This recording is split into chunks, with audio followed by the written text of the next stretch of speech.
మన ఆత్మీయ తండ్రి దైవజన్ లేసన్న గారు చెప్పేవాళ్ళు, గదిలోకి వెళ్ళి ఒక్కడే ఒంటరిగా నీళ్ళ సీసా ఒకటి పక్కన పెట్టుకొని మోకాళ్ళు వేసి ప్రార్థన చేసుకుంటూ అడుగుతున్నాడంట, ప్రభువా నాయన నువ్వు నన్ను తప్పించావు, నన్ను రక్షించావు, బాగు చేసావు, మరి నా ఎడల నీ చిత్తం ఏంటి ప్రభువా అని ప్రభుని వేడుకుంటున్నప్పుడు అన్నగారు వాళ్ళ అమ్మగారు వచ్చిందంట.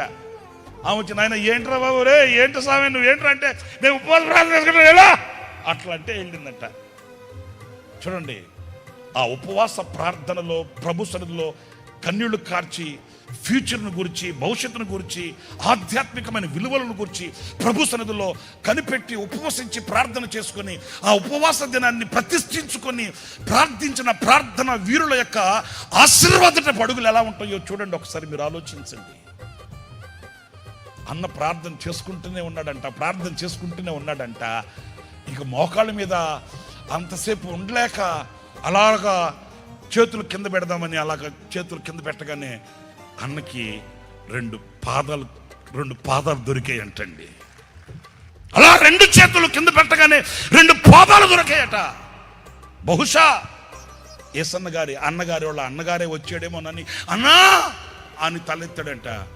చూస్తే అన్న లేడు, పాదాలు లేవు.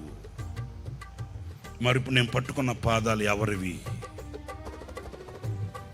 ఏసన్న గారు సవాలు చేసి చెప్పేవాడు వేదికల మీద యావత్ ప్రపంచానికి, నన్ను తీసుకుని వెళ్ళి నా రక్తాన్ని పిండి ఆ రక్తాన్ని ఒక టేపు లాగా చేసి ఆడియో సిస్టమ్ కి మీరు ఇన్సెక్ట్ చేసి చూడండి. ఏ యేసుక్రీస్తు పాదాలని ఈ నా చేతులు ముట్టాయో, ఏ యేసుక్రీస్తు పాదాలని నేను స్పర్శించానో, నా రక్తములో ప్రతి పరమాణువు ఆ స్పర్శను ప్రతిధ్వనించేటట్లు మీకు వినిపిస్తుంది. సవాలు చేసి చెప్పేవాడు.